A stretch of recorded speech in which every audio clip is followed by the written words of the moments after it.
Today, it's the episode of ChillPoint.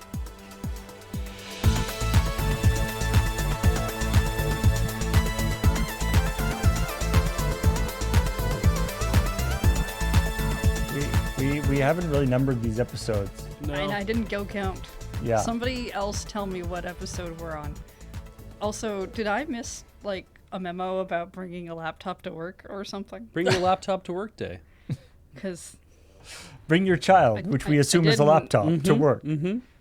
You have an analog laptop with you. I feel like I didn't when we were gonna start, and then I was like, I feel weird. Mm-hmm. So I brought something. I mean, I know why I have a laptop. So that I too would have a notebook. Yeah. So how's it going, everybody? Pretty good.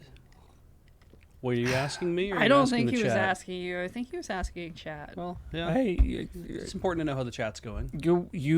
Both you and chat are included in the subheading. Well, I assume you're not everybody. asking me because we've been together like for hours already today. I don't know. Maybe something bad happened in the last 2 hours, or something really good. Christ, I hope not. Oh no.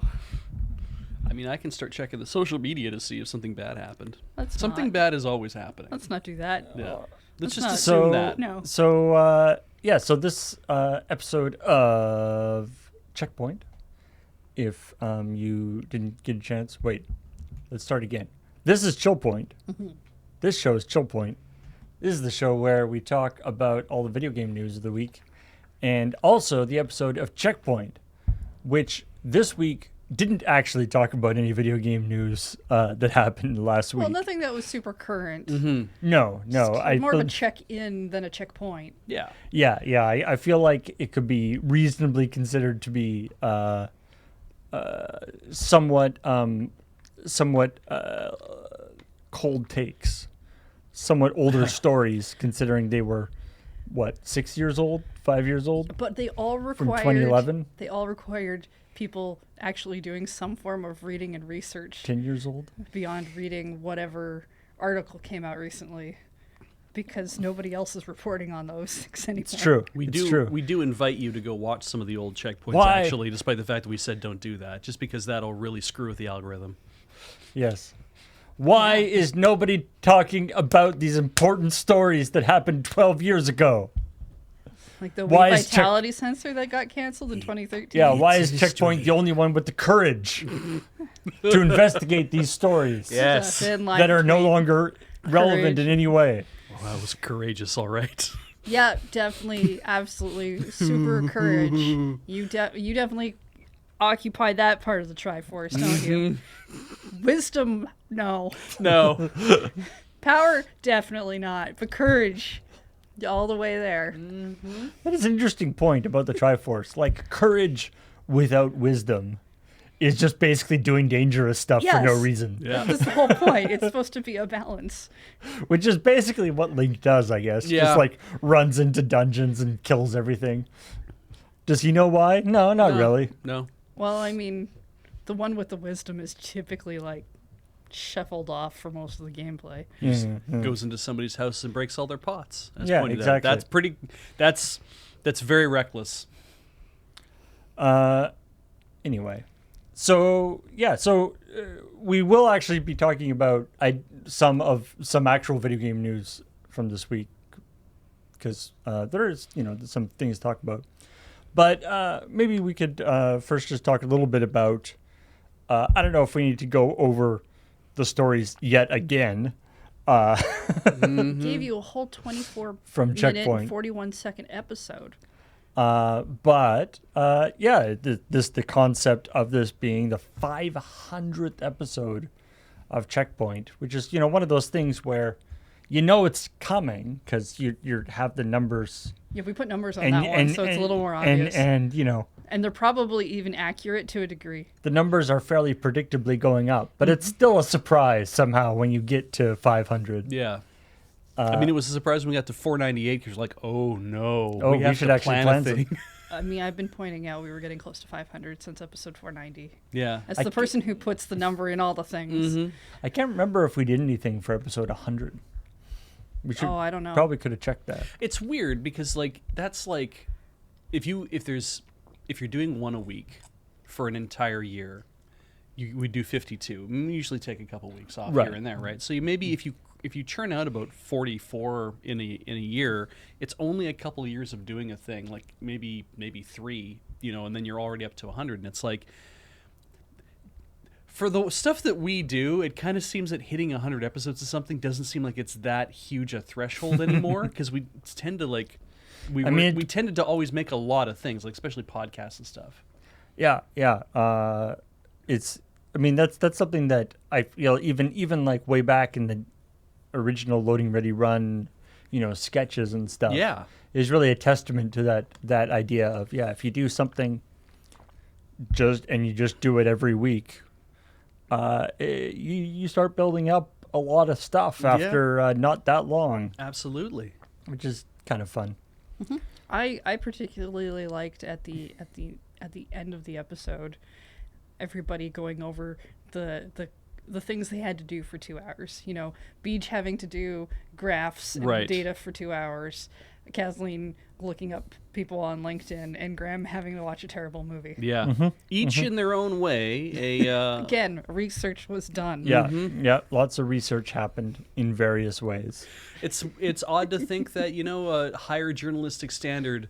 It's easier because it's like the news is so old that it's like everything that's been talked about so far has been talked about. Now all we have to do is just dredge up the things that we need to actually finish talking about. We have time to do that, I guess. As opposed to like when a story comes out in the week, sometimes you don't know if it's going to develop further into something else. That's true. Or if you'll even find out the ending by the time an ending occurs. Or by the time, there's that. We've talked. It's happened. Not hugely often, but it does happen occasionally where, we'll have to do either something happens on Thursday or like on Friday or whatever, where it's like this story is a big deal, and then it turns out that before the episode comes out, it's totally blown over and nobody cares anymore. Or they backtracked, or yeah. So the story is like there was an this update that it was a miscommunication. Yeah. It's like, so the story was like, this was going to happen but didn't, A mistranslation. which is kind of a nothing of a story. Yeah. This is why I prefer colder takes. Yeah. Not like they don't have to be ice cold, but like a little time out of the oven, little blowing away some of that steam.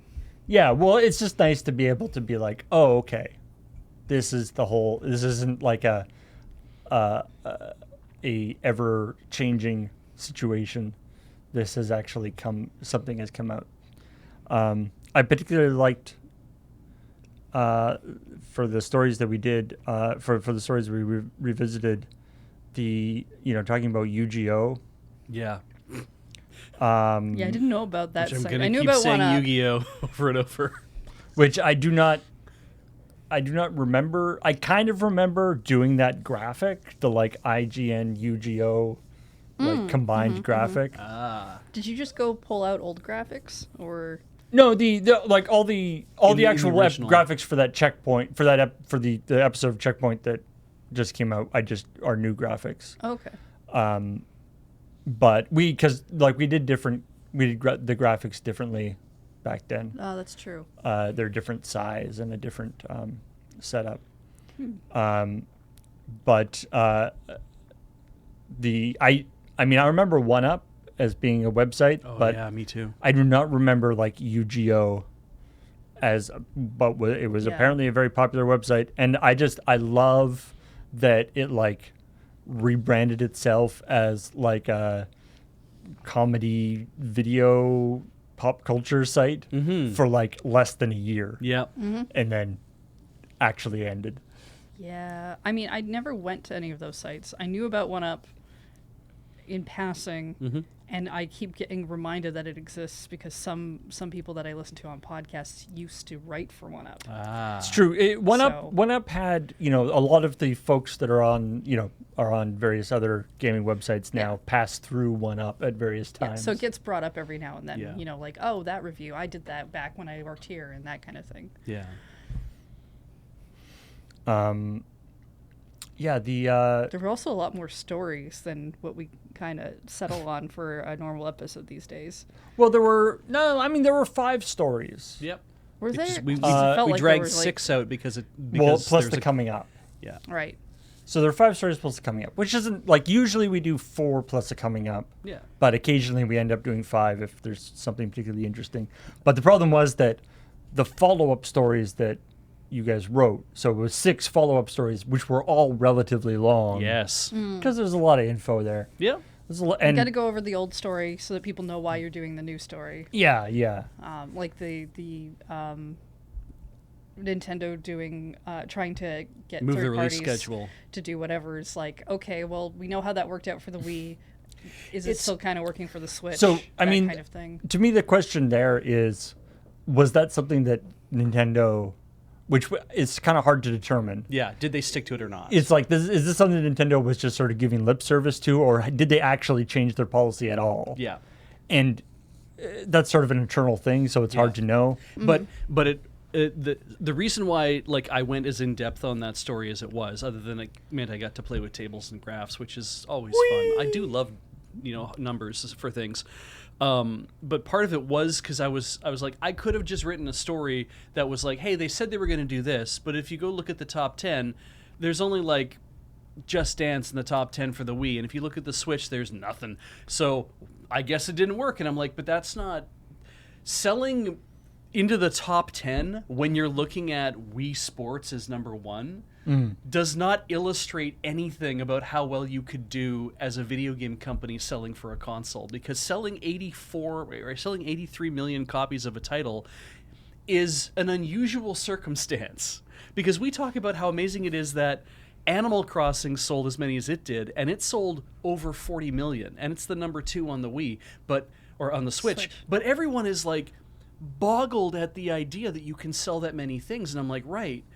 So when you sell that many, it resets your idea of what is a, and I don't want to say appropriate, but what's an exceptional amount, or what's the amount that you can sell that you can feel like I did good? Do you have to sell 100 million copies of Call of Duty in order to feel like you're actually doing properly? I mean, because they don't. They talk about how many they sold 100 million copies lifetime of Call of Duty when those kind of things come up. and that sometimes gets into a franchise thing of like across the entire thing. Sometimes it's just the one title. In general, it's definitely a system by system, game by game basis of, did we make our money back? And we're constantly reading the articles that are like, it was a failure. We sold millions of copies, but it was a failure. Whereas, at least through Nintendo stuff, because I pay attention to that more, it seems like they don't really talk about their numbers until that title passes 1 million. Yeah. That's literally how on the... Like, that is the bottom. That's why everything of the I had on chart. that chart was like, you had to sell at least 1 million, or you had to say you shipped 1 million. That kind of sucks them in there. I think there is that perception, though, that or that feeling that it should be a roughly linear thing. Yeah.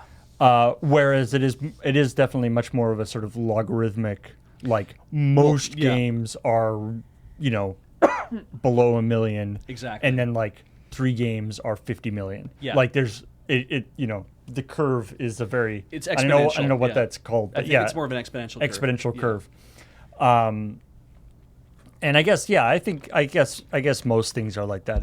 That's not unique to the Wii, I don't think. No, or to the Switch, or really any Nintendo, console. Nintendo stuff. But But the fact that all of the top ones, even the ones that didn't sell that well, are still Nintendo games. Yes. I mean, it's not super surprising if you think about, well, at least I don't know about the Wii. The Wii had a lot of people buying it, and all they were doing was buying the base model and like Wii Sports. Right. Or because Wii Sports would come with it. Or so Wii Fit. Yeah, right? and you like, might get Wii Fit with it too. Yeah, but there were a lot of people, that was all they were buying it for. Yeah, like Wii Fit was a phenomenon. Yeah. But it sold 22 million.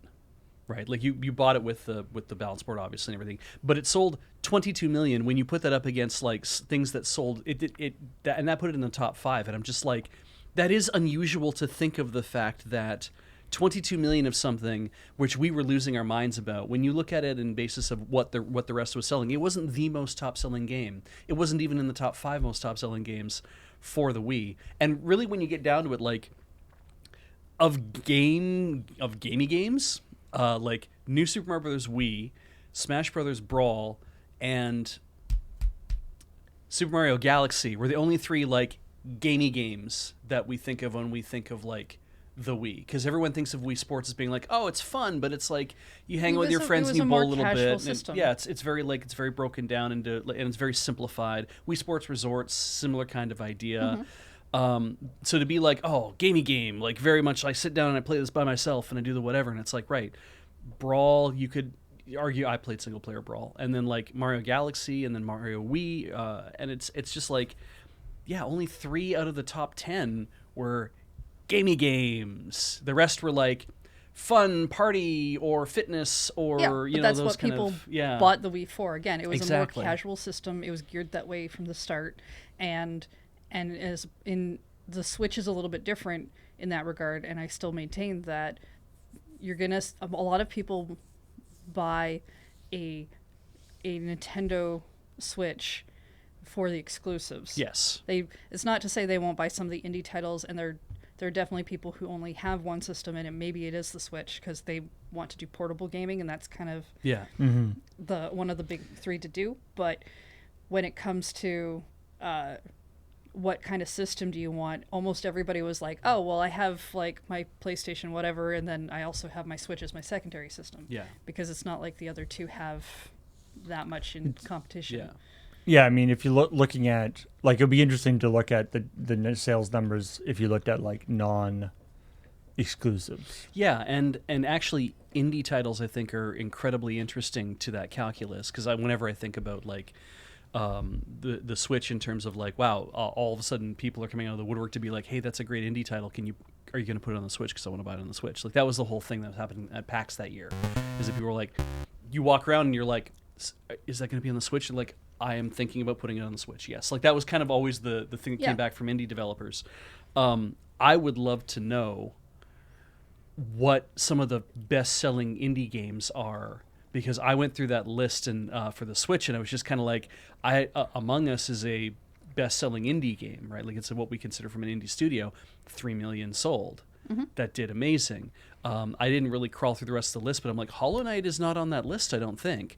And other really well-selling games where people turned around and said, holy crap, when I put this on the Switch, all of a sudden the amount of money I was making off of these sales skyrocketed. Yeah. Like, people are like, yes, there's a Nintendo tax, but that Nintendo tax doesn't just go straight to Nintendo. That Nintendo tax is also going to the developers who are like, I will price this at $10 on the Switch versus $3 on Steam, because I know that people who play the Switch are comfortable with spending $10 on a game because they're kind of used to the idea of spending a lot of money on a game. So the level of sales was really good, and the level of money they brought home, the percentage of money they were bringing home, was also a lot higher. But it never put me in mind of, did Stardew Valley sell $1 million or 1 million copies on the Switch, or did they sell only 100,000 copies on the Switch, but they made a shit ton of money off of it? I mean, for an indie title, you don't need to sell a lot to really feel nearly comfortable. as much as like a AAA studio has to make back stuff with graphics and the resources that they use up. But also, I'm not sure if I've ever seen an indie title be a different price on a different platform. Usually when people talk about Nintendo tax, it's a port of an older game on a cart. Yes. That tends to be, yeah. There's a whole bunch of ways people talk about Nintendo tax, like they talk about Apple tax, and like, yes. Sure. Anyway, I mean, I think obviously a lot of those games were out on, say, Steam for like a year before they come out on Switch or something. Yeah. So especially during launch year, yeah. Yeah, so obviously that messes with a bunch of their numbers, but Yeah, and I don't know if that's true now as it was closer to the beginning of the Switch's life cycle, because at that time there's always that thing of like, oh, new system, new store, less shuffleware on store. Yeah. Whereas it's been around for a long enough time now that you can get bombarded with like some of the scummiest looking games now. Yeah. yay, yay, Switch! You've made it. come of age. to all the terrible stuff. But it's thresholds, right? It's like my thing of being interested is like, I know that the threshold for that list on Wikipedia is, did you sell 1 million? Well, that's how we're going to count your level. That's how we count your inclusion into this list. You have to sell 1 million first in order to actually just get on this list of 70 odd games. Right.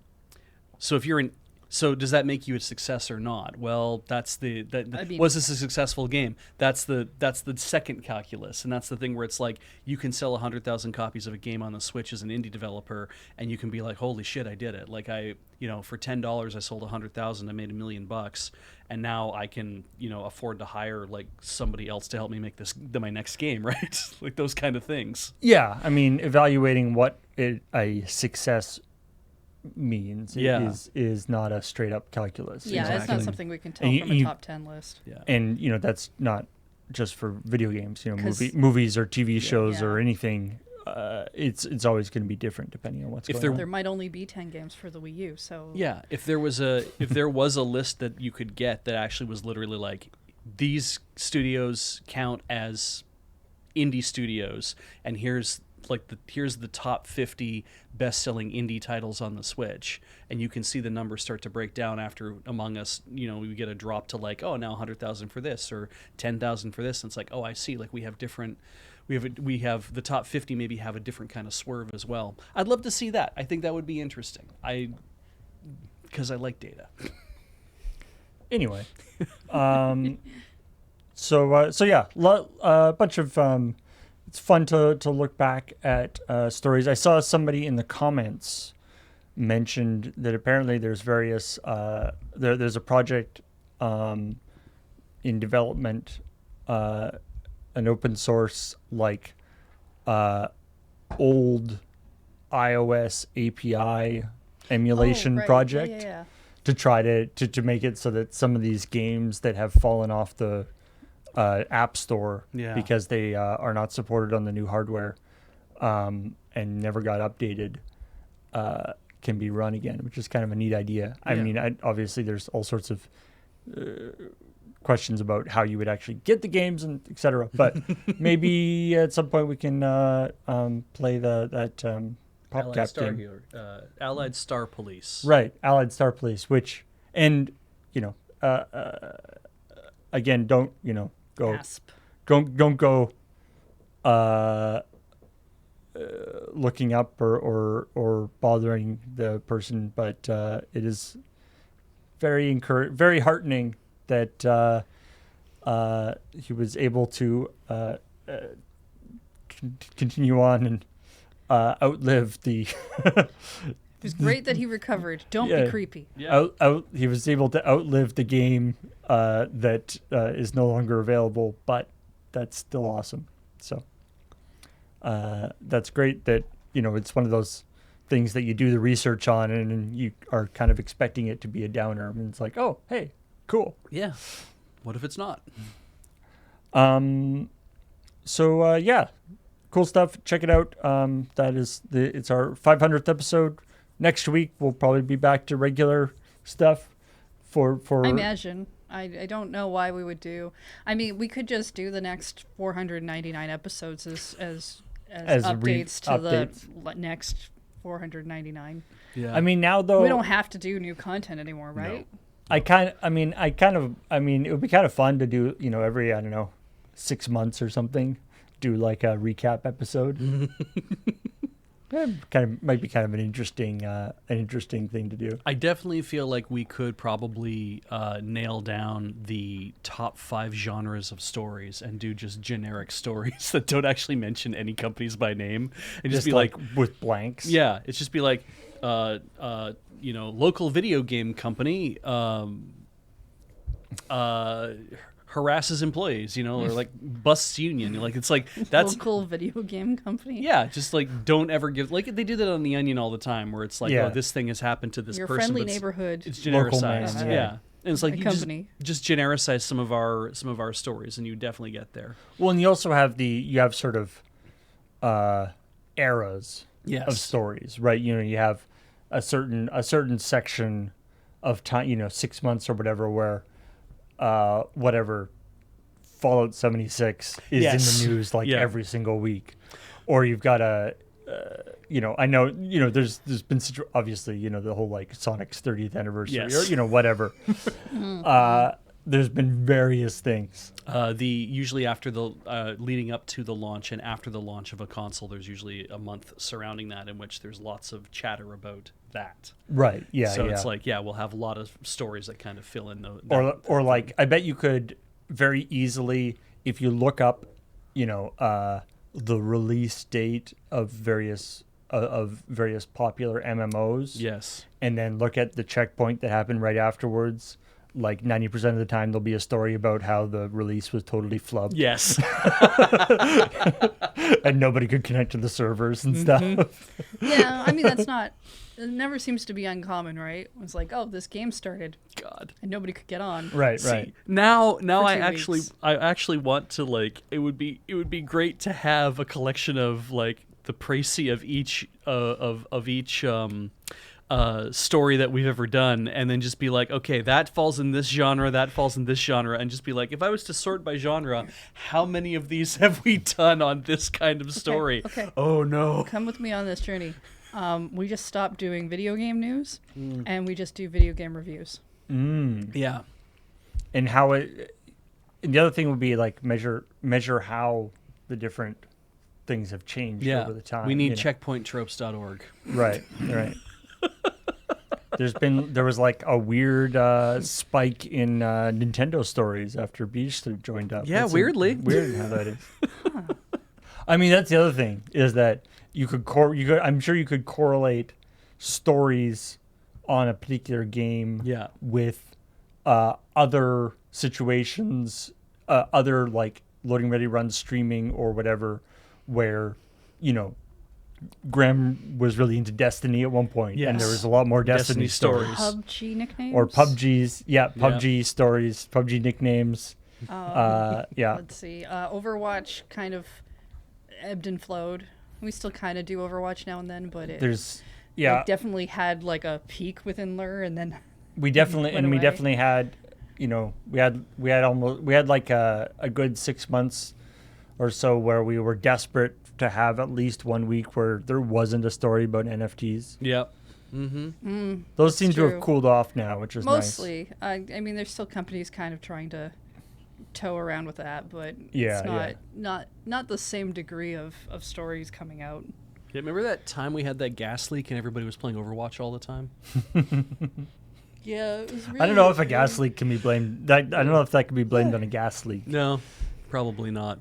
I mean, I could make a gas leak happen if you want. No, thank you. Speaking of, I feel like gas leaks are not as hilarious in reality as they are depicted in absolutely fiction. not. But Yeah. I mean, if you need the event to happen, I know a guy. Right. The It's just gonna be me with a pair of scissors, but yeah, I can make it work.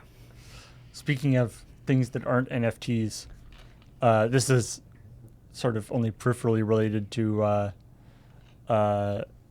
video game stuff, but there was a WotC did had an earnings call, and this is related to one of the stories I did mark, because WotC did an earning call, and as part of that they pushed the release of MTG Arena to MTG Arena on consoles Yes, okay. to 2024 Okay. or beyond and beyond, It's interesting. which doesn't seem like it would, and then they although the Steam release of Magic Arena is still on target for Okay. fall 2023, which is like, Why I mean, would you? I'm sorry, but why would you bother with a Steam release?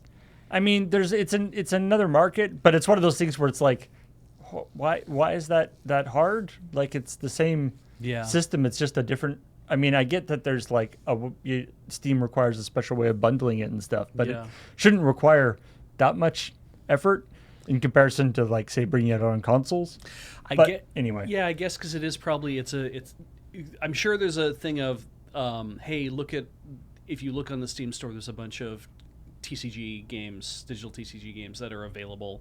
So we should have ours available here as well because we should be competing in the same I mean, locale. having it available in more different places. It's already on like the Epic Game Store. So. Yeah. So I imagine there is just a sense of it's like, well, everyone else is here, we should be here too. So let's just do it. I'm agree. I don't think that it's entirely necessary. I just don't get it because but- it's an online thing. They started with PC. Where's the Mac version? It probably exists. Who knows? I don't pay attention to these things. There is a Mac version. Yeah. Because I think the mobile version now works, right? Yes. Yeah. Yes. So There's at an that iOS point, version. Yeah. then it's just like, okay, sure, I can understand the whole thing of wanting it to be in the Epic Store and wanting it to be on Steam, but I'm like, those are so vastly different that yeah, it doesn't. can't- It doesn't seem What?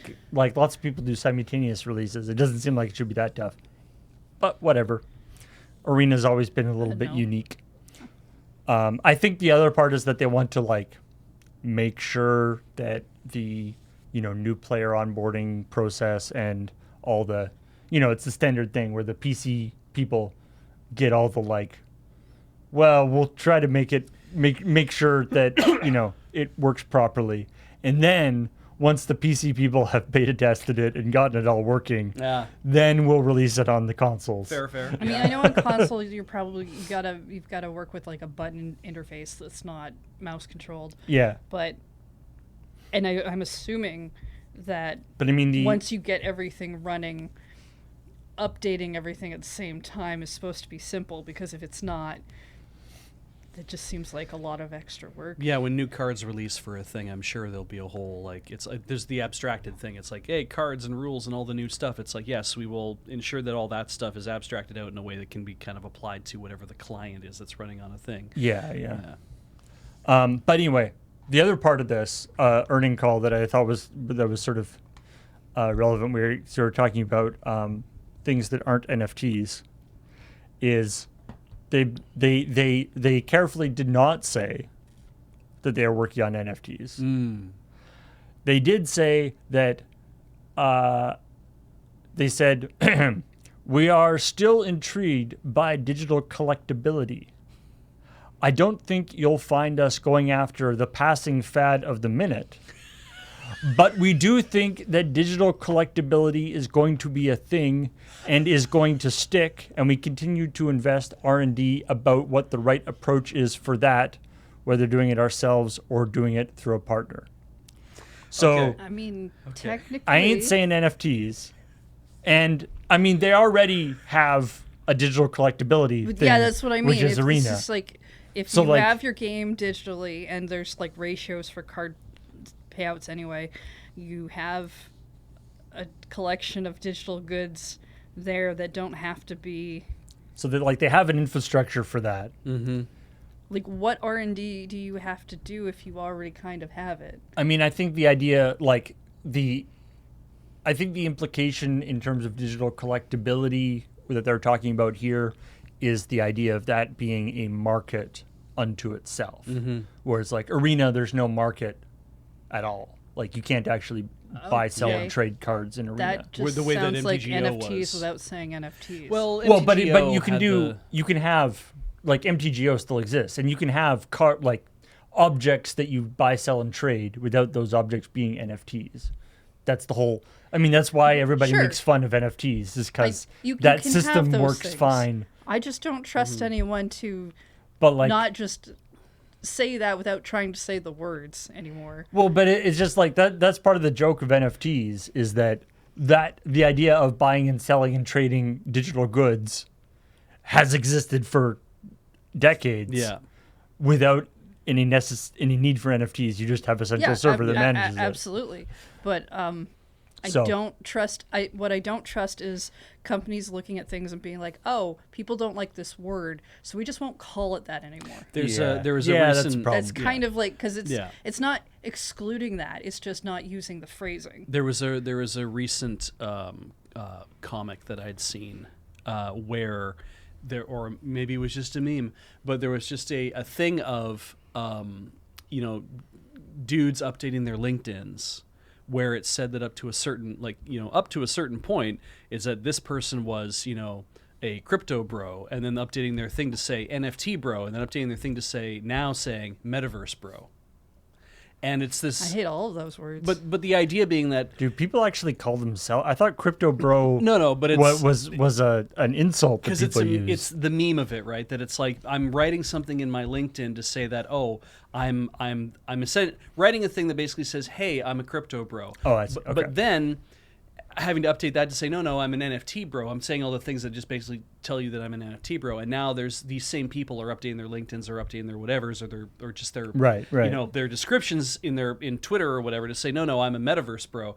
And it's like, right. So you can track the sort of the like meme and mind share success of Yeah. a particular technology by how these people are updating their LinkedIn profiles. Kind of, yeah, or how they're updating their Twitter profiles, or Well- and the idea is meant to illustrate that there's people in the industries as well. Like we saw this with Ubisoft, where there's like they have a chunk of people in their NFT division that is not called an NFT division. They call it something else, and they have names ascribed to other people that are like, you know, this guy's the director of whatever. This guy's the director of whatever. And I have brought this up in the past as I'm like, when it's somebody's job to ensure that this is the technology and this is the thing we have to handle. So when it's this dude's job in Ubisoft to make sure that NFTs are a thing, to research and develop NFTs, he's not going to turn around 3 months later and go to his boss and be like, hey, so by the way, I did the research. NFTs are a terrible idea and you should Right. fire my ass. Like that. Right. All that's the never gonna interviews happen. with him are Sure. going to say are him going to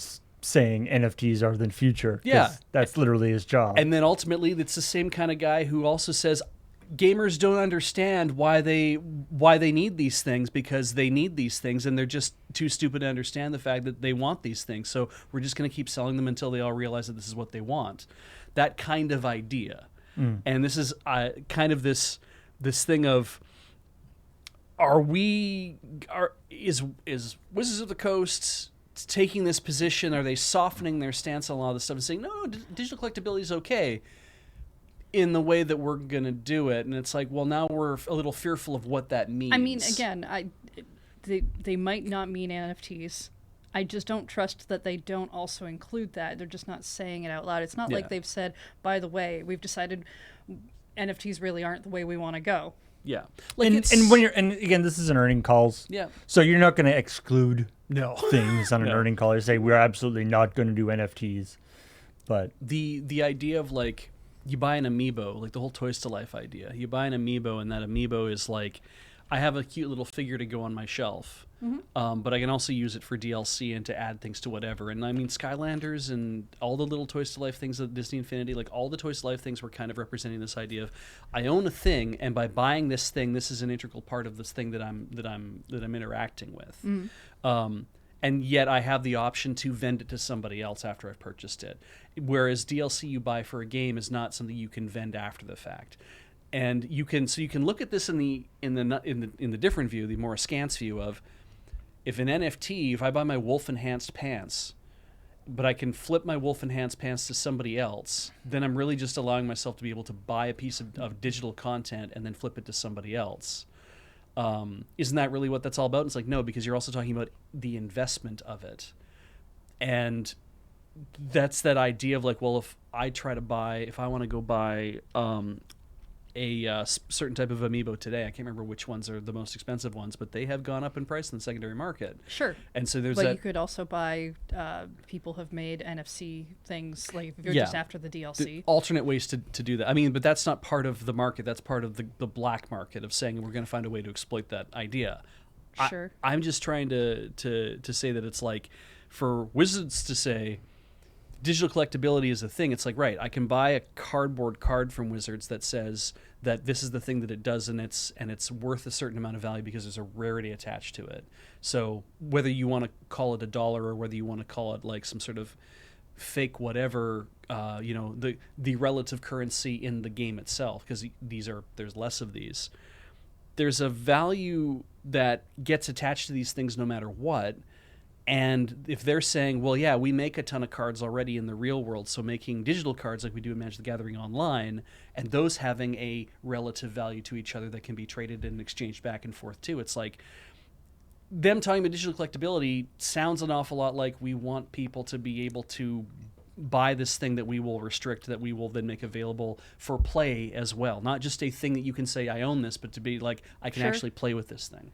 I get that. I just they're gonna have to do it in such a way that doesn't acknowledge a secondary market, Yeah. Or yeah, I mean the like with physical cards. Like if they set up what is essentially a secondary market for digital cards, to do that in a way that doesn't acknowledge the physical. Or they set up the only market you can trade on is the market they say this is where you can go do a thing. Like when you, it's like you can sell this card if you wanted to somebody else in the game, but you do it through our marketplace because it's the only place that you can actually do it, and that is possible to do. You know, they do that a lot in other games. Sure. Yeah. Okay. I don't get where we're going now. I know. I'm just like, I think it's like they might never mean NFTs. Yes, I've said that. Yeah, and I just think it's interesting that we kind of brought the this conversation is better served if I just stop talking. I don't disagree with what you're saying, is what I I'm know, saying. I get I that. just don't trust companies most of the time Yes. when they especially don't say things. I mean, I don't trust all of them when they do say things. WotC could come out and be like, oh, we're never doing NFTs again, and then in 3 years change their minds because that happens. It has a new name now, yeah. And whatever. But I'm just saying I don't trust them. you know there's that thing They pay us money. I still don't trust them. Yeah. in was it Not for this show, they don't. you can't do that on television. That old TV show where like Yeah. when you say a certain word, then you get like slime dumped on you. Yes. It was I don't know, I think. Right. Yeah. You can't say that on television. Uh, There were a couple different slime shows. the I feel like they should do like like when they do these earnings calls, there should be a thing where like either all of the investors who are in the call or maybe even just certain designated investors have like an air horn. And there's like certain, it's like if you say blockchain, if you say, you know, NFTs, if you say there's like certain words that people have, That's a great way to get instantaneous feedback. Yeah. yeah. There's like a list of words that you can't, that maybe even both the company reps and people. Yeah. It's like we don't really want the investors to be asking like, what is your blockchain policy going, or what is your strategy around blockchain going forward? Yeah. It's like, we're a video game company. We don't have a strategy involving blockchain Yeah. because it's irrelevant. Yeah. Anyway. The whole thing I was doing is just evaluating it as like if we compare to what's going on already in the. I know I want to get off this story too, but the See, whole thing I was can't doing even was like trust Pete. was He being says like, he'll stop talking, and then he doesn't. let's evaluate how it looks, like how these things present themselves in physical versus digital, because we already have had this idea of like what happens when you have a physical object that is a limited object that you can't reproduce yourself. And that's just I wanted to explore that space. That's all I wanted to do. Is just kind of get those thoughts out. Yes. We're done though. Yeah, we are done. Good. Yeah. We agree. Oh no, I agree. I just wanted to But I'm explain not- that whole idea yes, was just for but that. You keep saying that, and we keep saying yes. Yes. So I don't know why you keep repeating it. Well, I understand what you said. let's move on. You know, something else that is a physical thing that is collectible. That is video game cartridges. Yeah. Yes, that's Or true. video game cassettes, which is what they are called in Japan. And there's the named cassette museum in Tokyo has decided its mission. It is they have been collecting. So you know when if you buy a used cartridge, you know all the many times that you buy used cartridges for your Super Nintendo Yes. in the last little while. There might be somebody's name written on the You cartridge. remember yes. being a kid and writing your name on the back of cartridge. Yeah, because you had to do that because otherwise, like, how if you lend it to a friend, how would you ever prove that it's yours? Or like in Toy Story where it writes like Andy on Yep. on the foot. Anyway, so this museum has decided to make a mission out of reuniting people with their cartridges. They are collecting. They've been collecting and displaying. They currently have 920 cartridges from Famicom, N64, Game Boy, and all the other Nintendo consoles. And they are displaying them and displaying the names. And you can come and see if any cartridges that are yours are in there, and then they will give them to you. Yeah, Takashi can get some of his cartridges back. If That's you happen cool. to spot your name in the museum, the magic doesn't stop there. They will deliver the cartridge to you personally, Aw. and you can buy it back for whatever price you want. And you will need to share the story on how you parted with the cartridge, so that they can then add that to their archive of stories, I love That's this. really cute. and so they can document it for their website. I just had this weird feeling when you said it's like what it was. I was like, is this just a thing of somebody went ahead and they're like, I'm going to make a museum out of all these cartridges, and we're inviting people to come and drop off a cartridge that has a name on it so that I can amass a massive collection of stuff without having to act, because it'll be my private collection ultimately, right? I'm calling it a museum, but it's just me getting cartridges free to fill up my collection. Excellent. What I found funny about this article is there's like a point in it where the person who wrote it was like, the idea of writing your name on a cartridge makes my like collector's heart like whatever. And Oh, like, yeah. And I'm like, yeah, but when you're a kid, especially when the cartridges were this big, right? Like I never did that to a DS cart. It was kind of too tiny. You had like a Right. and those cartridges used to come in boxes that were made of cardboard, and I threw those out. Yep, me too. Yeah, whereas the DS not ones right are like away. in like a jewel case Well, or I mean, whatever. I actually cut the cover art and kept those, and then I Ah. got rid of the rest of the box. I But used to take my boxes apart, like fold them down, and then I had a space in my one of my cupboards in my desk where it was like I just kind of kept amassing more and more boxes, and then eventually got to a point where I'm like, this is too many of these, and my mom's like, yeah, you keep a lot of crap, you should throw some of this away. Yeah, but it's just like once those cartridge cases started hitting plastic, I feel like people would have written their names on the case rather than on the Right, and then they just the give card Potentially. itself. then they, Yeah. they just give the case to the person. And Yeah. if you're despite the rent- fact like we do a lot of digital these days as well, but like a lot of carts that you do get are this big. Yeah. I suppose CDs are like this big, but again, I wouldn't want to just like throw someone a loose CD. yeah. It's fair. It's fair.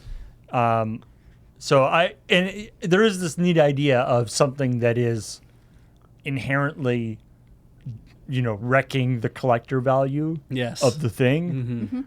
Now it is like even more of a collector item for a specific person, of course. Yes, because it's a singular entity. There's only one of these on the planet. Yeah. Right. So you said this museum was in Tokyo? Yeah. When do we get to do a deep investigation of reporting where the three of us just go to Japan? Well, that's I have to check the Because budget. clearly we have to go to this museum now. Yeah. Apparently so, yeah. I mean, the chances are none of the cartridges will be ones that we've written. Yeah. I mean, they're mostly Japanese names on them. Yeah. But For how will we ever know if we obvious don't reasons. show up in March? Sure. I am excited though for the idea of if other countries will adopt this same thing, like because Japan's very good. They tend to have a pretty good attitude about, hey, I found this thing with somebody's name on it, so I'll give it to I'll go to the Koban, I'll go to the police box at the corner, and I'll give it to whatever, and they'll make sure that's eventually somebody might be able to pick up this lost thing, right? And so I'm like, this kind of idea of I have a old copy of F-Zero that has so-and-so's name on it, I'll put a picture of it up, and then someone might track that down and be like, oh yeah, I remember I had this, and then get a story out of it, and that's cool. Not every culture in the world is that kind of associated with, hey, there's this, because if there was a copy of like Super Mario RPG that even had some guy's name on it written down there, you might try to concoct an elaborate ruse to try to go pretend to be that dude and get their copy of Mario RPG for yourself, depending on the culture you've grown up with, where you're like, hey, I want that shit, so I'll come with a way to take it. Yes, hello. I am the Japanese person that wrote on this cartridge. Yes. Yeah, I'm sure that really That will that work. name that is written there that I can't read or pronounce right now is my name. Yeah, and I just kind of like have this weird sense of I hope That's that true. other countries like other places they're like, because we had that kind of thing happen in Canada. I'd be like, that'd be What- really neat. Was there any name written on that? I'm gonna go find out. That game that you found on I'm gonna go find out. Wait, you just have it here? Yeah. Well, I mean, we weren't going to take it home. Did you see where he found it? That's true. I will say that I have read on like Reddit threads and stuff occasionally where people will talk about how they like Switch games. They will throw the cases away. This is filthy, yo. Like, it is covered in dirt. Like, Yeah. And they'll throw the plastic cases away and just keep the single cartridges. And I'm like, I don't understand you. At least recycle those, Alright, but let's I have a don't look. understand that idea. I'm sure we wiped this off with a wet nap or something at the time. It just is kind of, Sure. yeah. Yep. It needs one a new wet case. nap, however many years ago. That place is great. It There's is. there's a like a tag like a Yeah, and there's a ring around the interior. Like, if you look at the thing, there's a ring around the interior, which means this probably came from a rental place that somebody peeled the sticker off of. right. Yeah, and there's nothing under where the thing is. And this thing is scratched all to hell too, but Have we Someone tested just that like thing yet? someone just like wrote in felt pen on the bottom Yeah. of the CD. no, we have not played it yet. But have we even like stuck it in to see if it works? No. Oh, good. No, we have to do that. We can GameCube that shit up and we can, definitely find out if it works or not.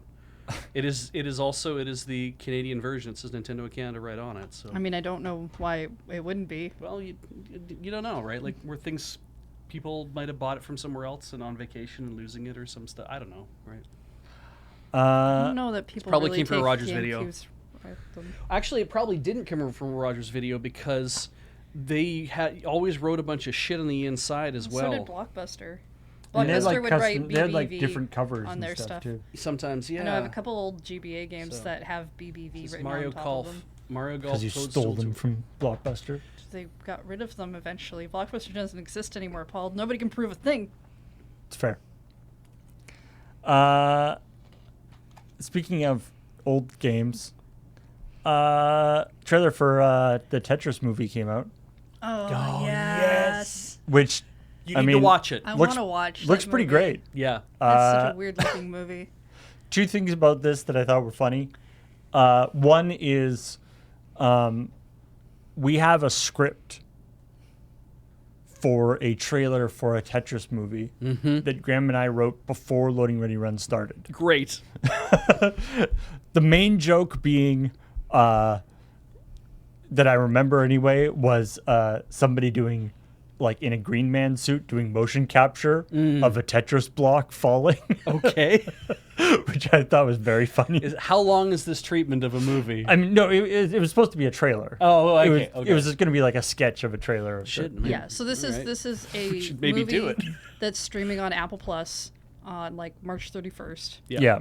And it is because I know everyone's probably seen the joke trailer of the Tetris movie of like what were they, space aliens or something coming down to Earth? I don't or think there was something? there was actually a story behind it in the original game, but No, there Oh, was oh. there was a joke movie trailer. yeah, of, yeah. like, There's always been a lot of Tetris those, the yeah. movie kind of thing. Yeah. This is something that just dropped a couple days, like within the last day or so, of a man who basically, at least in the trailer, seems so obsessed with Tetris being a thing Yeah. and existing that he needs to get it out of Russia yeah, this is about to the get it to on the Game Boy. And yeah. Obviously, this isn't the story of the game of Tetris. This is the concept, the idea of the which, from what I understand, is actually obviously it's probably Dramatized? dramatized, but there is some truth to the idea that getting the rights and coordinating with for Tetris originally was a very difficult process and fraught in many ways. The other thing that confused me about this, though, which is, I mean, like I said, it's true that the originally getting the rights and everything for Tetris was fraught in a whole bunch of ways. But why? Like, at this time in video games, everybody was pirating from everybody. It's true, yeah. You had, Miss Pac-Man, you had various ROM hacks that became different things. What and like, as we've talked about and been established repeatedly through various things, that you can't copyright gameplay. Yeah.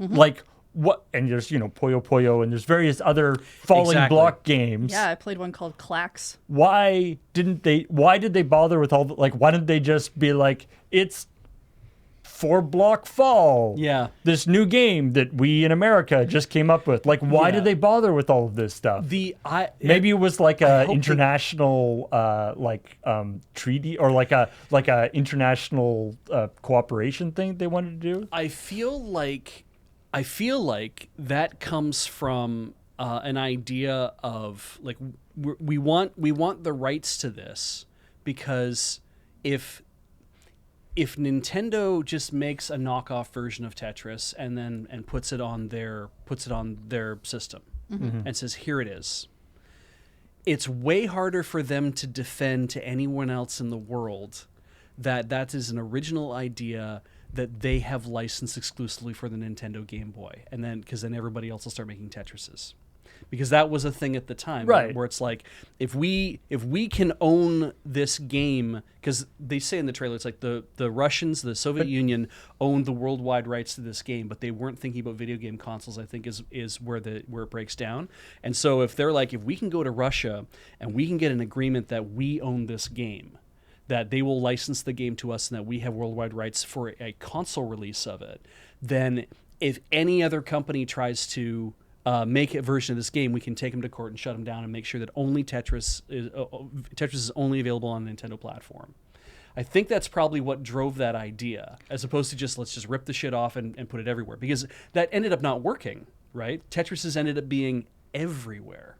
Right. So it ultimately didn't really matter. And of course, as Chad says, Dr. Mario. Yeah. Yeah.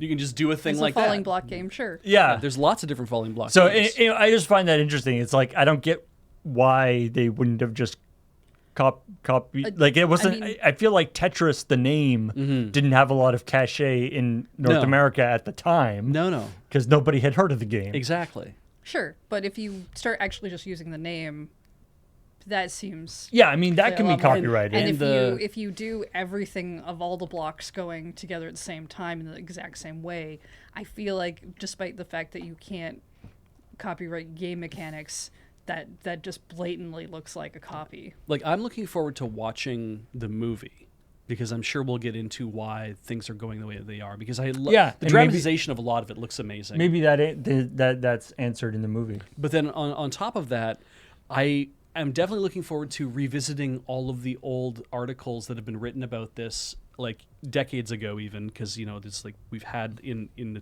2000s and whatnot, there was a whole thing about how did Tetris come to the Game Boy. There's lots of those out there. And then going over those and seeing what the histories are, maybe hearing from the guy who was the main character of this movie, and I don't know his name, but if he's still around and he's like, yeah, so I consulted on this, obviously I was part of the whole thing. They clearly dramatized this and this and this, but these things are actually accurate. These things actually happened to me. People can back that up, Like, I can't wait to see the oral history of Tetris, the movie, about the oral history of Tetris, the game. If he's still alive and whatever, there's going to be the breakdowns of that. Yeah. A lot of the time they'll do that where, like, Apple, Disney will come out with a thing, and then, like, Amazon will come out with, like, the real story of this. Look, it's good timing, though, because March 31st and March 15th is when Ted Lasso season 3 hits. Yeah, it's true. Which means good time to get your Apple TV Plus in there. they coincide.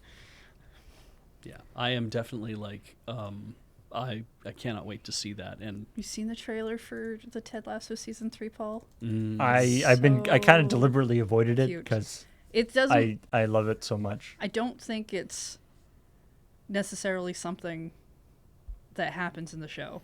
Like it's not okay. a bunch of clips. It's people writing the word believe in different posters and stuff. And it's very cute. Yeah. Also, I saw a great comment on the Tetris trailer that was like, story. They were like, this is amazing. Mm-hmm. Story about an American going to Russia to negotiate for Tetris, set to a song by Europe. Yeah. Anyway, so that's cool. Also, the Polygon headline for the thing is first trailer for Tetris movie could not be more 80s if it tried. I think it tried very hard to be 80s. Yeah. Honestly, Oh, the one part, right? The one thing trailers I really just don't accidentally cut themselves up like that. there's a point in the trailer. I love this. There's two moments I love because it's like clearly we have to. The whole relationship with Nintendo is important. Obviously, the word Nintendo is never mentioned in the entire trailer. Game Boy comes up, but they never mention the company Nintendo, right? But it will come up. The one point that I love is when they walk the dude into a room at Nintendo. It's this completely white room with like white raised flooring and like very spread out. It's a workroom, but it's empty. And it has like 3 tables really spread far apart from each other, and in the middle of the room on a display thing with like a ribbon cable and stuff plugged into it, and you only see it from the back. And they're like, only 7 other people have seen this in the entire world. Like it's very, very like that kind of thing. And I'm like, there is no goddamn way Gunpei Yokoi wasn't working at like a giant particle board workbench surrounded by a ton of stuff with like cigarette smoke in the air, and it's just like, and everyone's crammed into one space to work on. I'm like, there's no way this beautiful room existed for the Game Boy when they were working on it. I'm like, no. This was just all being done at soldering irons and shit and knocked together whatever. Yeah. And the second part I love is that they have a guy who's playing Hiroshi Yamauchi in it, and they just really like nail the caricature of this is what Hiroshi Yamauchi looked like. Here he is. And I'm like, I saw him immediately. I'm like, I know who that guy is. And anybody else watching the movie is probably not going to, well, I shouldn't say anyone else, but most general people are not going to know who that is, right? They just see a old Japanese guy playing this game and he goes, not bad. And it's like, if you know who that is, it's even funnier to see that they got someone who kind of nailed the look. Like, yeah. All right. Another story. This is a cool thing that's actually going on right now that you can still get in on. On itch.io, there is the Trans Witches Are Witches bundle. Nice. Which is obviously in response to the recent Harry Potter shenanigan nastiness. And this has raised currently $163,000, little over that, and it's a big bundle of games, 69 game items. In fact, it's items, so it's games, it's like RPGs, it's music, and it's super neat. Is there a thing that says what charity? I think that's for? So I think I don't know if I don't think this is actually for charity. This is to support these game developers. Oh, okay, sure. I mean, that's fine too. Divided up amongst them. I saw the bar that said 85% of goal, and I was like, oh, well, what's the? Yeah, I believe this is to support. These are all games produced by LGBT developers. Mm-hmm. I think they are all at least loosely surrounding the concept of witches and magic and wizards and that kind of stuff. I imagine that is a relatively loose categorization. But the important part is that they all made by LGBT developers, and it is a cool thing. Maricat put the link in there. It is still going. It's like a $300 value bundle for $60. And it's going until the 24th, I think. Okay, so still a few days to get in So on that. still a few days to get on that. Super cool, nice way to support a bunch of these things. And probably even find out a bunch of games that you weren't aware of. Yeah. A bunch of physical tabletop or like role-playing games, like Unnatural Watches, Which You Were Here, magical school games like Tomorrow for Mar, Sorry, and Which You Were Lotus, Here. the Self-Made Witch. Which You Were Here is so good. And there's like some soundtracks for games. And so, yeah, all sorts of fun stuff in there. There's Check it also out. a $10 version. If you cannot afford $60, then there's a way to pay $10 to get Oh, that's awesome. involved. I'm not going to say what you get. I'm just going to say there is a version of that is available. So yeah. Minecraft. There is a new biome dropped. Hey, Oh, no. nice. Lava And bees. Some sort of like poison swamp. there are bees. No, it's actually like a really nice. It is the cherry blossom Oh, biome, wow. Okay, cool.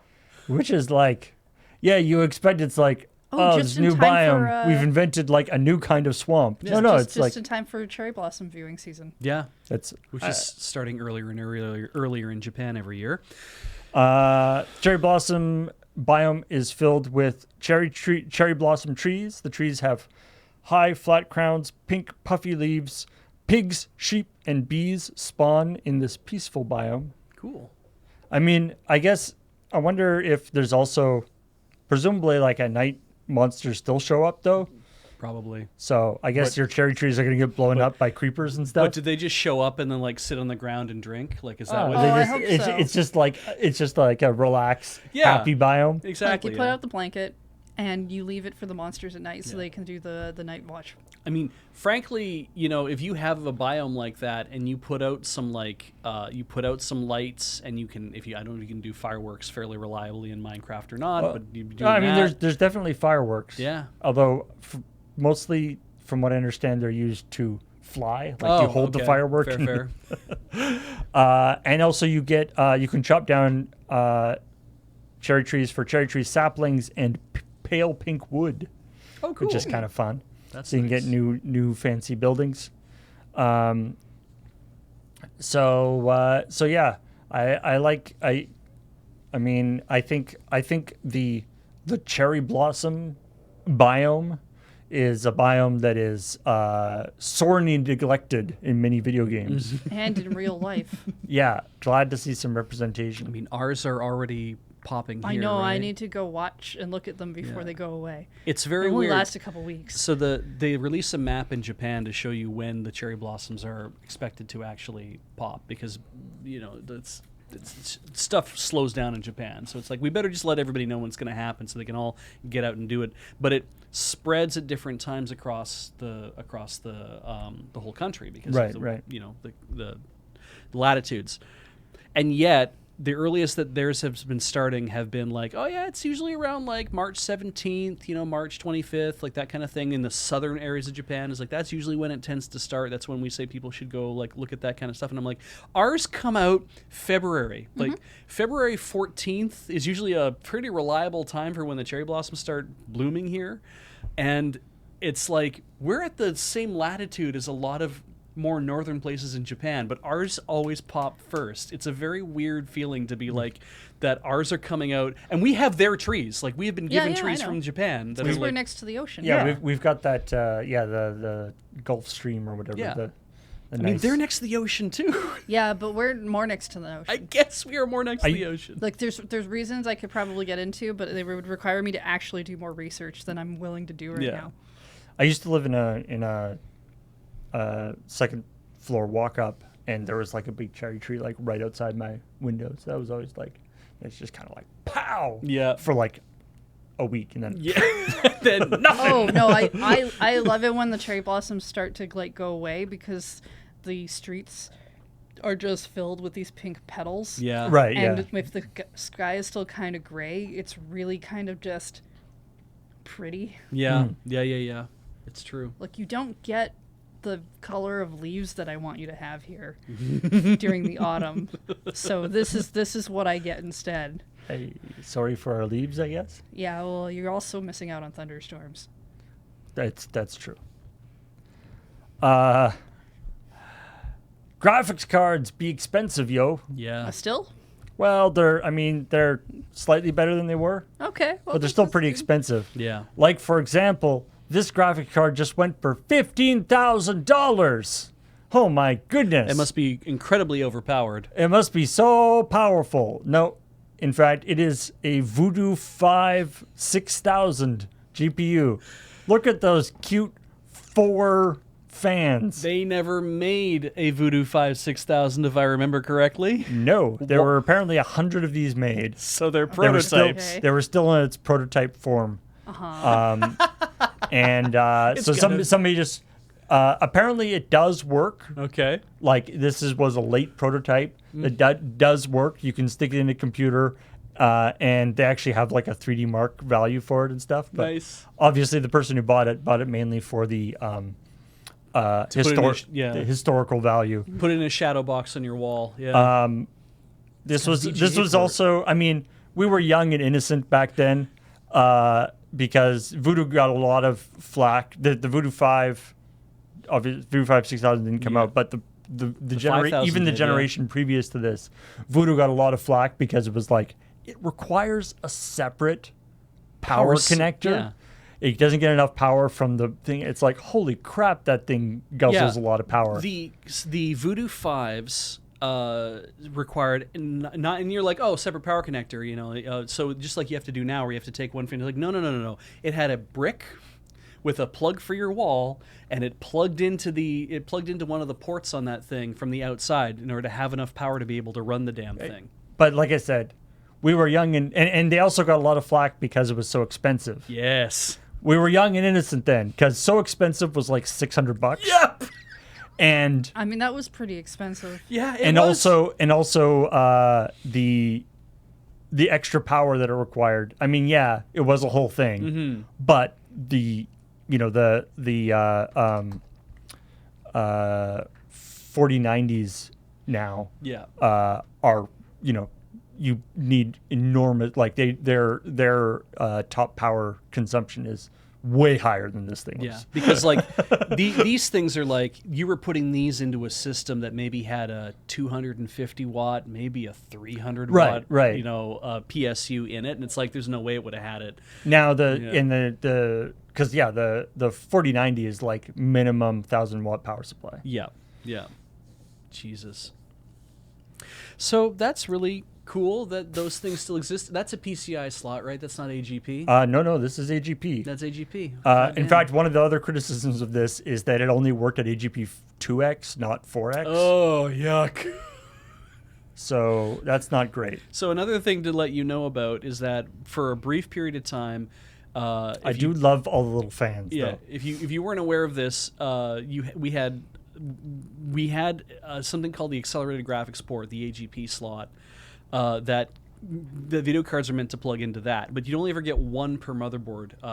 Maybe there was one that had two, but I think basically all the motherboards came with one, and so if you had a 2D graphics adapter that was running in your AGP slot, you could get a lot of the 3DFX Voodoo cards were not 2D, 3D, they were 3D only. And so you had to plug that into a PCI slot and then run a cable, a short VGA cable from the outside of the 3D card into your 2D card, or no, vice versa. You run your 2D card into your 3D card, and then it would have a pass-through to allow everything on the 2D card to be able to go into the 3D card and be passed out onto another port.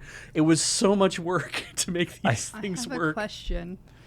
The Voodoo 3s stopped doing that. How many fans does a graphics card normally have?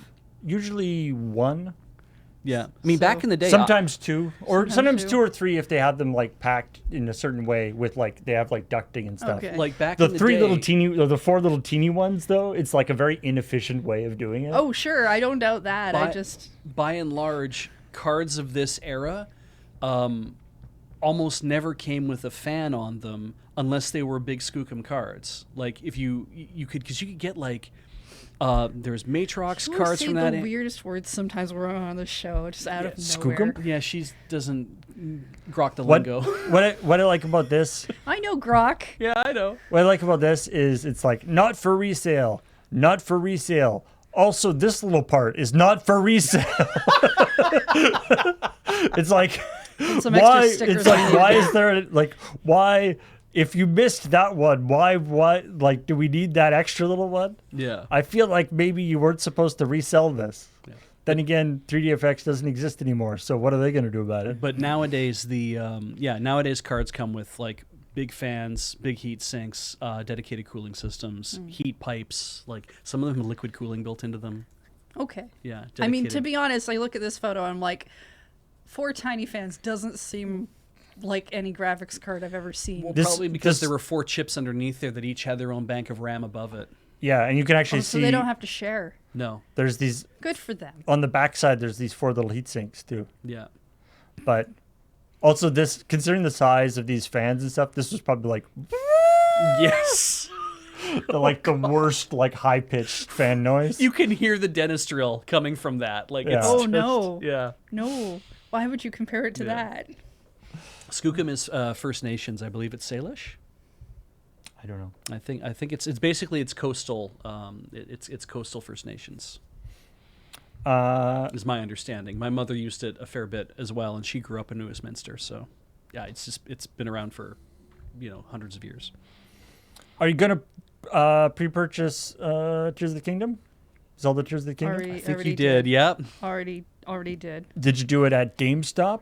No, I try to not buy stuff from them when I can help it. That's fair. But if you did, Also, I definitely don't need this. you could have got this cool wooden plaque From GameStop. from GameStop. So I want to point out. Exclusively I want to point from out. GameStop. If you buy this online, you have to print out your thing and take it to a physical GameStop location to get it. They do not mail this to you if you purchase this online. Yeah. No. Okay. Jesus. Just But also, I do try not to buy things from GameStop when I can help it. For some reason, I'm just imagining that like GameStop just gets like the GameStop store gets a delivery of like just a pallet of pieces of wood and like a wood burning kit. And they're just I mean, like, when really, you've got some that's time kind of the thing. between customers, front desk, just like go in the back and like Yeah. make some of these plaques. Do I get a template? No, we photocopied something and you can just copy it off of It's that. kind of the thing. If I really, really wanted this, I'm sure I could get somebody to wood burn me something. God damn. I don't particularly want this. I think this is where I can't remember if this particular image actually shows up in a trailer or if this is where people first saw the image or if this image shows up on a thing. I watched too many Zelda lore videos. I mean, So they were excited by this image because who knows what it could mean. I get that there's like, there's like the whatever the language is writing and Yep. different stuff. But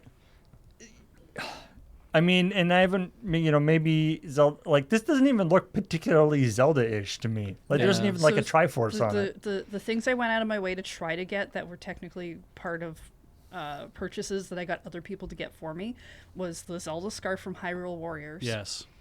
And the compass from Hyrule Warriors for the 3DS. Which someone very kindly, because they only released in Australia and New Zealand, I Europe. think, in Europe. So basically, It was a NOE. Europe- It was a yeah. Europe release. Yeah, and one of our fans very kindly worked that all out with you, so you could get a compass, which was very cool. Oh, nice. The That fan is now lost Yes. because they don't have a compass. that wooden.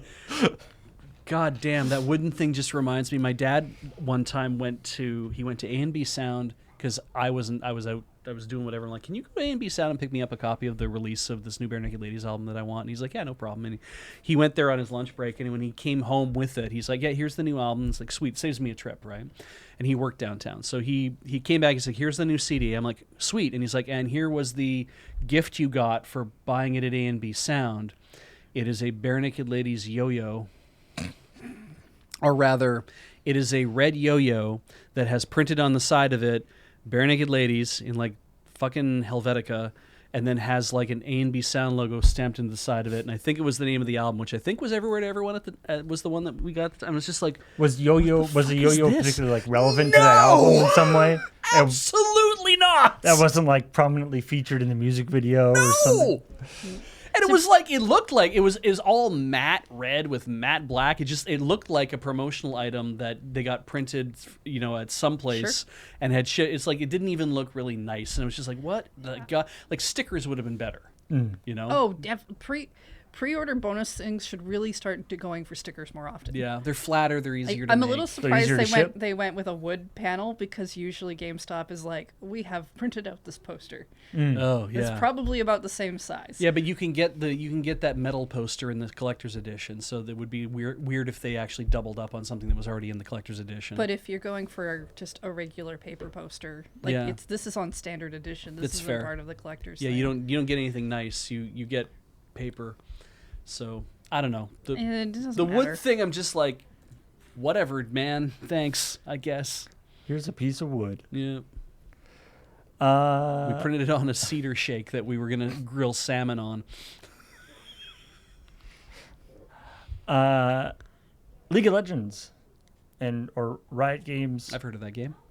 So Riot Games, a while ago now, did this whole thing about basically expanding the League of Legends universe. Yes, multiple games, Past the game, multimedia. there was the Arcane. the Arcane TV show.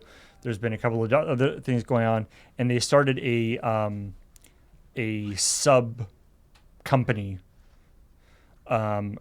called Riot Forge, Oh yes, I remember this. which is a publishing label to work with other developers to create other things based on League of Legends lore. yeah, kids comics, Um, yo-yos. And so just recently they've shown off a few of the projects that are going to be coming out with that. One being the Mage Seeker, which is by Digital Sun, the people who did Moonlighter, which is pretty cool. Did this person just maybe try looking for them in the phone book and then found the mage that way? Like, Under M in the phone book. I'm just trying to save them some time. I love that. I haven't heard People this. still get phone books, right? I haven't heard this particular description of a video game style before, which I quite like. This is a gritty 2D high-bit pixel action RPG. 2D high-bit pixel action. So not 8-bit, So probably not even 16-bit. I'm not Okay. sure if high-bit 2D high-bit pixel art is a thing that they just invented or whether that existed before now. I'm sure it's one of those things where it's like they didn't want to say it's an 8-bit looking game. They want to say it's a pixel art game. It's a but pixel art game, but it's like fully... yeah, it's like River City Girls. That is a very pixely Sure, looking yes, game, but okay. also it is because it's all sprite based and it's all pixely. And I mean, Moonlighter is sort of like that too. Yeah.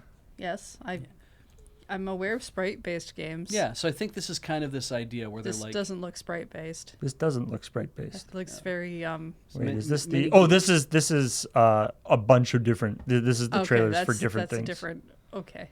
Yeah, because I was like, this is not. This is a different thing. It's not usually how I see people describe sprites. There you go. That's Yeah. yeah, more that. Yeah. Again, phone books. They're your friends.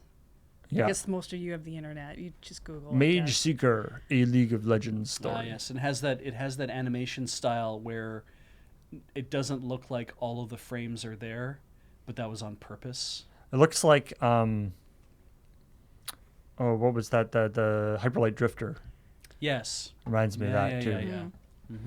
Yeah. Because if you look at like Hades is like really smoothly, slickly animated. It doesn't look like it's kind of missing things when he's attacking I and doing mean, whatever. Hades isn't pixel art either. Yeah, exactly. But it's like that idea of like the movement of that kind of isometric thing. It's all very smooth. And then, but Moonlighter was not. Moonlighter had like when you attacked, it felt like a Hyperlight Drifter felt like it felt like frames are missing from the animation, but it's on purpose to be able to convey an aesthetic, and that seems like the similar kind of thing. And also, it takes less work. There's that too. I mean, maybe, I would assume. I don't know. Yeah. Less frames. I just assume everything takes more work than I think it does. I'm probably right. We mentioned about that there was going to be Final Fantasy VII Power Wash Simulator levels. Right. We mentioned that a few weeks A couple ago. weeks ago, yeah. Sure did. We got very excited. I say we got excited. I got excited about that. I was excited when I saw it because I was excited for you. Well, thank you. I've been playing the Tomb Raider one, by the way. And it's pretty funny. It's good. Well, now we know.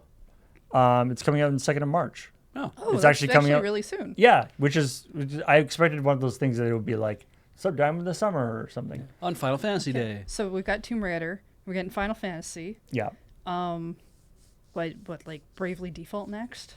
Yeah, Or- it seems like What other Square Enix properties? Because those are both under that umbrella, right?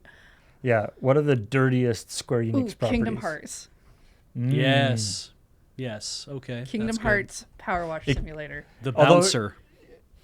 Kingdom Hearts Power Wash Simulator would somehow like be a canonical part of the story. Yes, exactly. To mess with everybody. Xenogears. Exactly. It's a Xenogears. It'll be a mech washer. Oh, that would be Yeah. great. Giant actually. mechs, and you have to clean them. Yeah. That would that's be good. actually pretty awesome. Working air guys from that as well, and you have to clean like these giant spaceships and stuff. That was the name of it, right? Air guys? Sure, whatever. Let's see, what other Square properties am I aware of?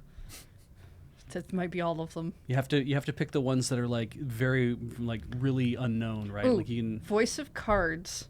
There we go. Only because every time you try to wash like essentially anything in that game, you're just gonna scatter all the cards Yeah, everywhere. they're just gonna fly.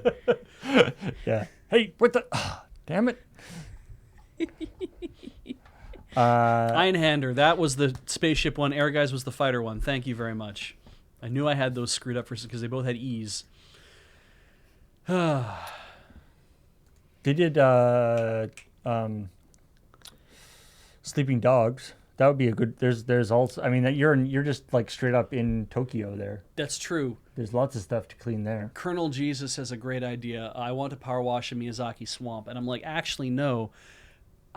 You're on the right track, I think, for what I'm thinking. You can have your own idea, and I think it's a good idea. But I think having to like power wash like Laputa, like the castle in the Or sky. like Howl's Moving Castle probably That'd be- digs up a lot of dirt. Like it walks I along mean, and like kicks yeah. up tons of dirt. Yeah, so it's Definitely filthy all the needs time. definitely needs cleaning Yeah, underneath. I think having to like power wash those giant robots like in Laputa would be fun, or like the God Warriors in Nazca, or like Yeah. or the bathhouse in I was gonna say it in Japanese, in Spirited Away. That's everyone will know what I mean when I say that. Yes, good. Somebody else got there too. After- wash the whole bathhouse. Like after No Face has come through and it's just all covered Yeah, in. or the dirty like the weird like river spirit that came through and like and was just a mess. Yeah. Oh, yeah, But yeah. all those things, right? When No Face like ruins the place, like just basically your job is to clean everything. It's like that would be very satisfying actually, because you'd be also be able to pull the things and have water roll in and like rinse stuff. Yeah, this is all sounding great all of a sudden. Damn it. I mean, and also have all the like spirits kind of like sitting around in their like Loincloths in their robes and stuff, and you just have to like power wash. Oh yeah. There's a lot of the big guys. Yeah. You just good. power wash his face, and then he just like raises one arm, and you have to do under his arm. Somehow they put Super Mario RPG in there just to mock people that it's never come back.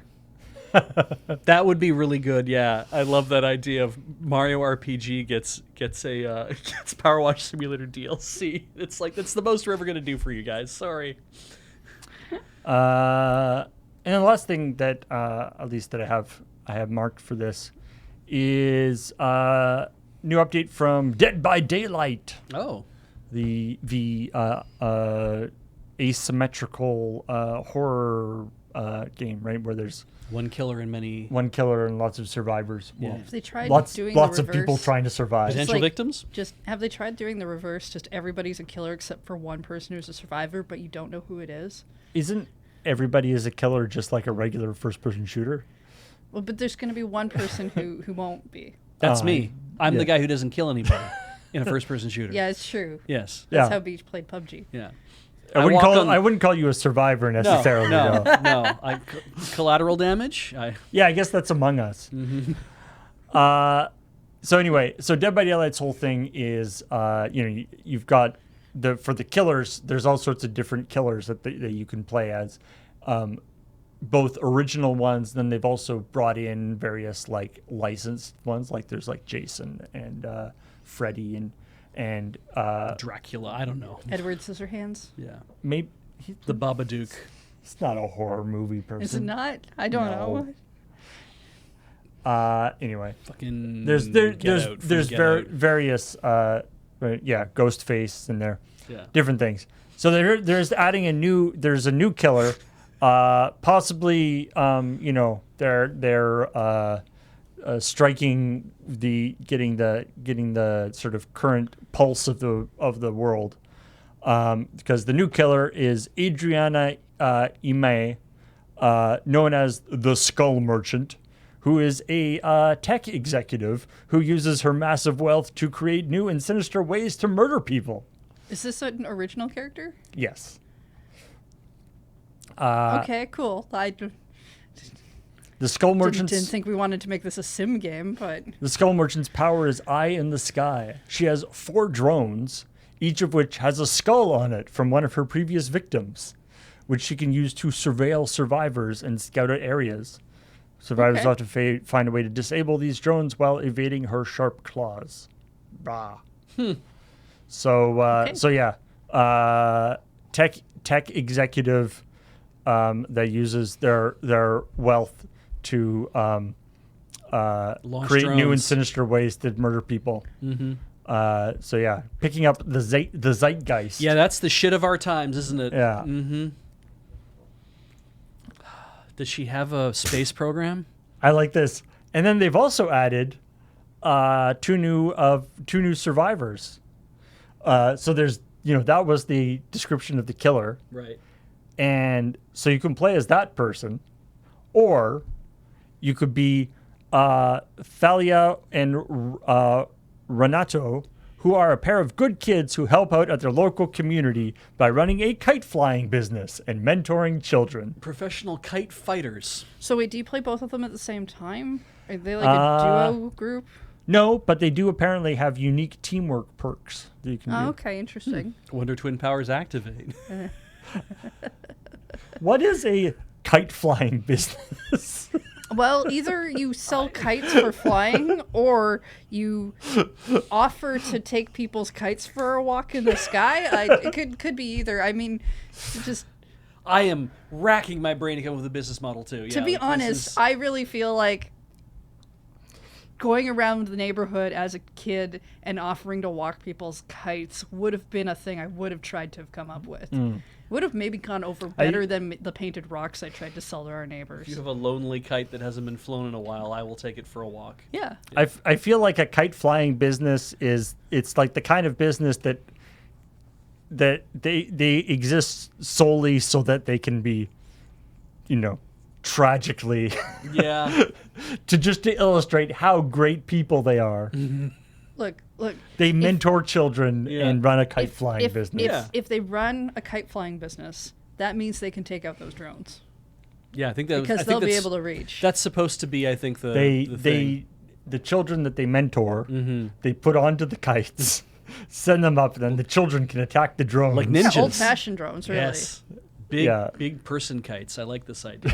Like ninjas used to use back in the or day. like Kite Man from DC. Oh yeah. Oh, Comments. Kite Man. He's getting a spin-off. Yeah, He's in the Harley Quinn cartoon. he's awesome in that cartoon. Yeah. Yeah. Kite Man. Anyway, so not a, we on the episode of ChillPoint that we did this week, we didn't actually talk about any video game news from the week, and we joked that that could be bad. But it turns out there wasn't anything that was like that really needed to be addressed. Nice to have a week where it's where Little nothing chiller. awful happened to anybody for a better part of Well, the week. I mean, at least nothing that went. I mean, I'm not going to go and Oh sit yeah, here. I'm not going to No. sit here and say nothing awful happened to anybody this That's week. a fair Yeah, idea, a yeah, fair that just- point. that Yes, seems like a- you're right. But let's. But anyway, that is all the stuff that we want to talk about this week. Like I said, we will, in all likelihood, be back to a regular checkpoint next week. I say in all likelihood because, As far as we know, that's planning to be happened. yeah, but stuff happens. Stuff happens. Uh, Or doesn't. But so we'll be back to your regularly scheduled checkpoint next week. If you haven't seen this week's checkpoint yet, you really should. This week's checkpoint was regularly scheduled. That's true. Your regularly themed checkpoint. They just filmed it a little earlier than normal, and then we didn't tell anyone. That's true. Wait, now they know. I figured they might have. I actually was expecting people in the Discord to be like, "Wait, are they still going to be able to do checkpoint if Graham's all the way off in Philadelphia. Philly?" I think some people did mention that. So Also, there are other people in Philadelphia too. I mean, there's the people who live there, but I mean, like, there's the Magic Con Philadelphia. It's true. happening right now. If you are in the area and you want to go meet some of our people who work at this business, you can definitely go pay to get in and go find them. Graham and Wheeler and Engineering Yep. and James. Graham is posting on his Mastodon account about where he is walking around doing things. So yeah, that is a way to I'm do going to stuff. remind you though, if you're watching this later on YouTube, they're probably not there anymore. Yeah. So So I don't want to say they're in Philly right now because that might be like, I mean, for any reason, but it's like, no, they're for Magic Con. they're from Philadelphia. Magic Con. They're for Magic Con Philadelphia. That's why they're there. All right. Well, thanks everybody for joining us. And Check out our Patreon. check out our Patreon, patreon.com/loadingreadyrun. Support all and the great stuff. Support us. Thank you for supporting us in all the ways that you do. But for now, we will talk to you later. Bye. Bye.